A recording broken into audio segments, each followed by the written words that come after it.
इस वीडियो में हम 10वीं कक्षा के गणित के एक्सरसाइज 7.3 के सभी प्रश्नों को हल करेंगे। प्रश्नों को हल करने से पहले उससे संबंधित बेसिक चीज़ें जान लेते हैं कि दो फार्मूले हैं। पहला फार्मूला है त्रिभुज का क्षेत्रफल निकालना।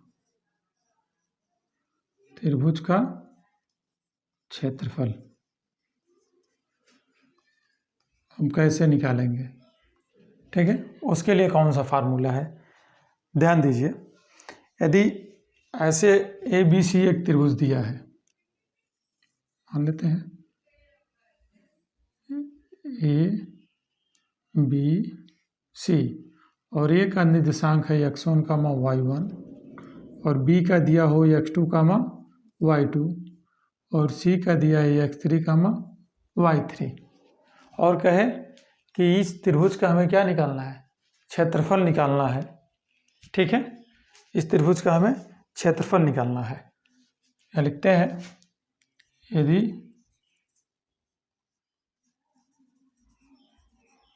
त्रिभुज के शीर्षों का निर्देशांक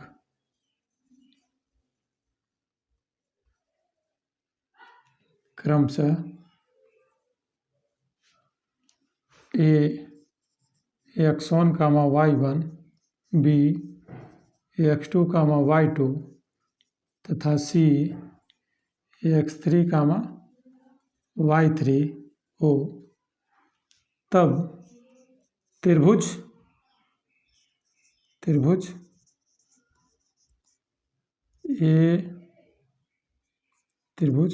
ए बी सी का क्षेत्रफल क्या हो जाएगा,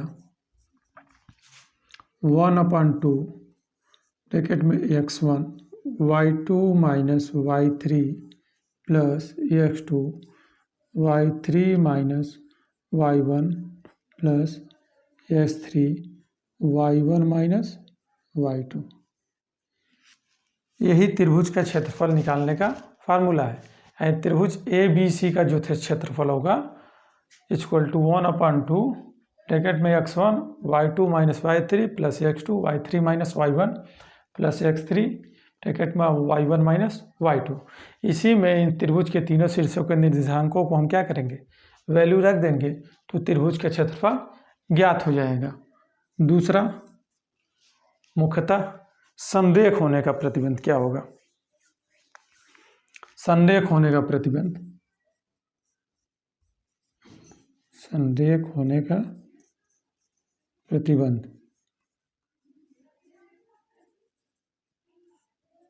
इसमें 3 बिंदु दिए होंगे, ठीक है।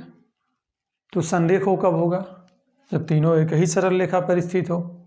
ये तो हम 7.1 के कुछ सवाल में बताए ही थे। इसमें उसके लिए एक फार्मूला है x1 y2 minus y3 plus x2 y3 minus y1 plus x3 y1 minus y2 equal to 0। यह संरेख होने का प्रतिबंध है, ठीक है। अब संरेख कब होगा, जैसे त्रिभुज का क्षेत्रफल है, यदि त्रिभुज का क्षेत्रफल क्या हो जाए, 0 हो जाए, तो जो वैल्यू बचेगी वही क्या होगा, संरेख होने का प्रतिबंध होगा। यानी यदि 3 बिंदु दिए होंगे तो हम त्रिभुज का क्षेत्रफल निकाल लेंगे। त्रिभुज का क्षेत्रफल और संरेख होने का प्रतिबंध सेम एक ही फार्मूला है। थोड़ा सा अंतर है कि जहाँ त्रिभुज का क्षेत्रफल है वहाँ 0 हो जाएगा और 1/2 हट जाएगा, वह 0 के बराबर आ जाएगा। यानी यह फार्मूला जो है त्रिभुज का क्षेत्रफल निकालने के लिए है और यह संरेख होने के लिए है। अब आगे देखिए, प्रश्न नंबर 1 क्या कह रहा है, कह रहा है उस त्रिभुज का क्षेत्रफल ज्ञात कीजिए जिसके शीर्ष दिए हुए हैं। भाई यह 2 प्रश्न इसमें दिया हुआ है और इसमें त्रिभुज का शीर्ष दिया हुआ है, ठीक है। उसका हमें क्षेत्रफल निकालना है। हमें क्या निकालना है, त्रिभुज का क्षेत्रफल। अभी हमने जो बेसिकली फार्मूला बताया है उसी फार्मूले से क्या होगा, त्रिभुज का क्षेत्रफल निकल जाएगा, ठीक है। तो इसमें पहला प्रश्न को हल करते हैं। मान लेते हैं, माना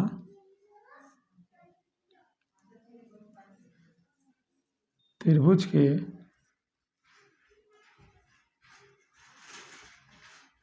शीर्षों का निर्देशांक क्या है? ए जो है 2,3, बी -1,0 और सी 2,-4 है। ठीक है, तो इसको यानी ए वाले को हम x1 y1 मान लेते हैं, बी को हम x2 y2 मान लेंगे और सी को हम x3 y3 मान लेंगे। ठीक है, ये तीनों बिंदु पता चल गए, यानी x1 y1, x2 y2 और x3 y3।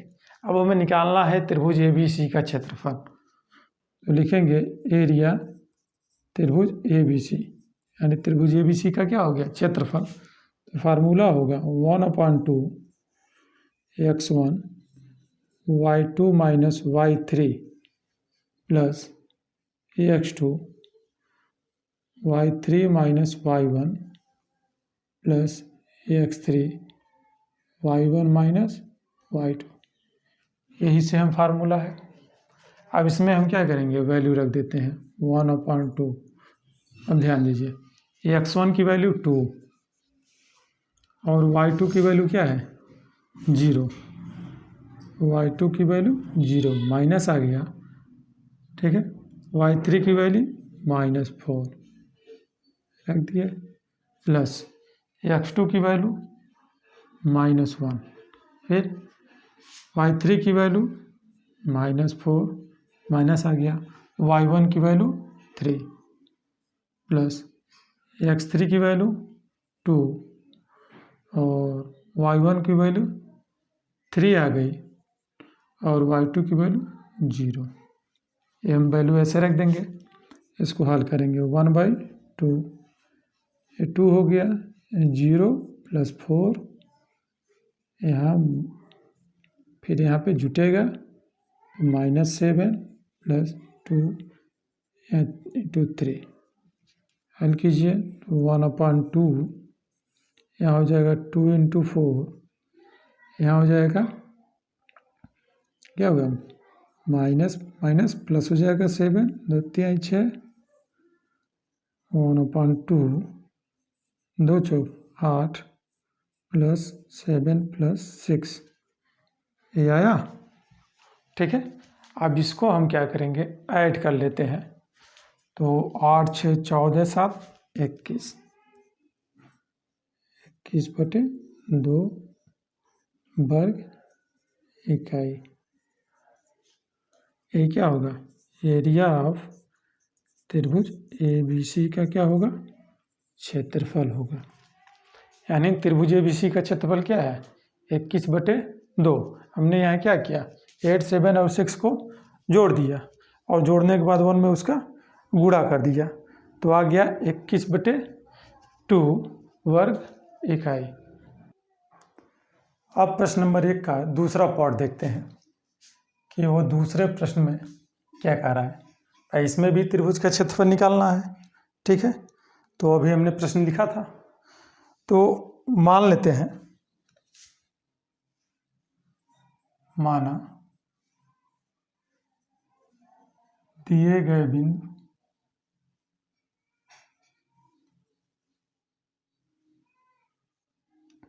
यानी ए का जो निर्देशांक दिया हुआ है वह है -1, -5,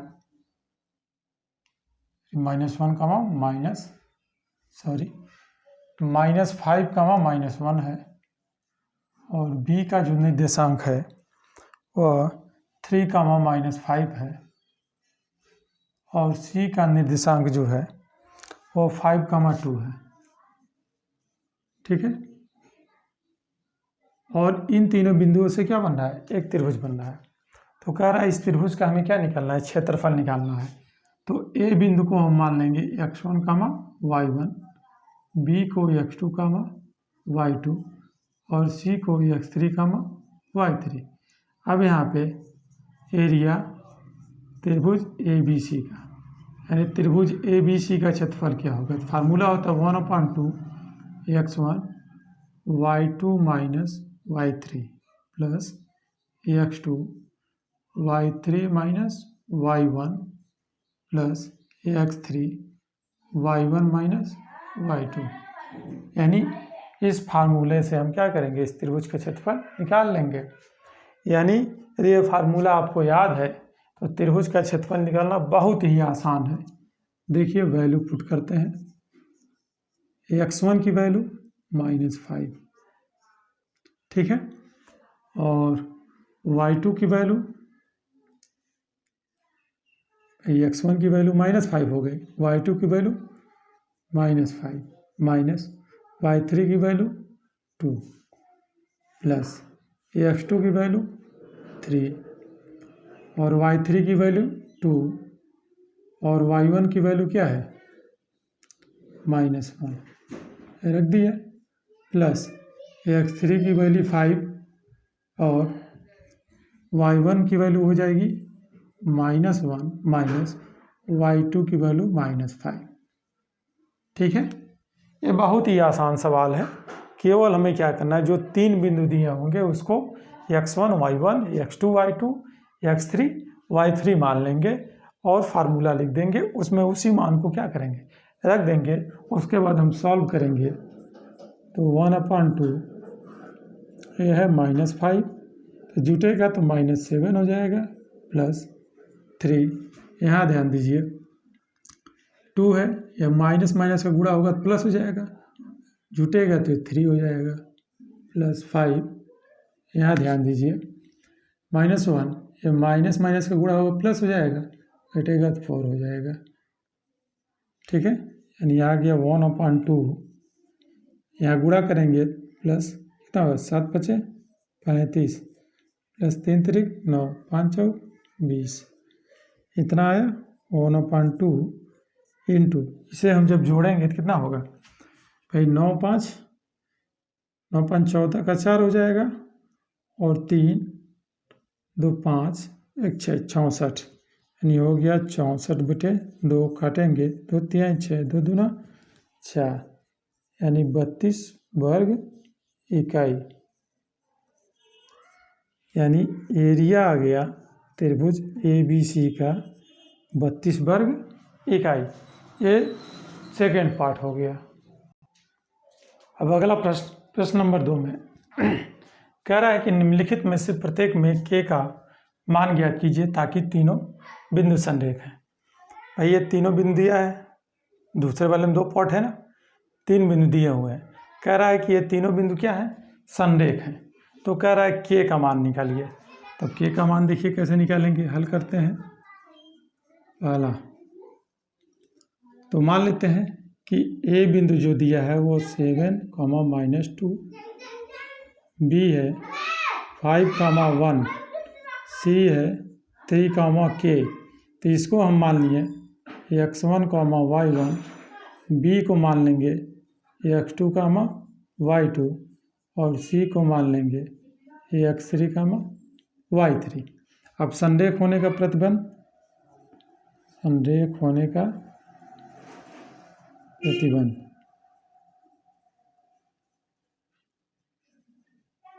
फार्मूला बताए थे, x1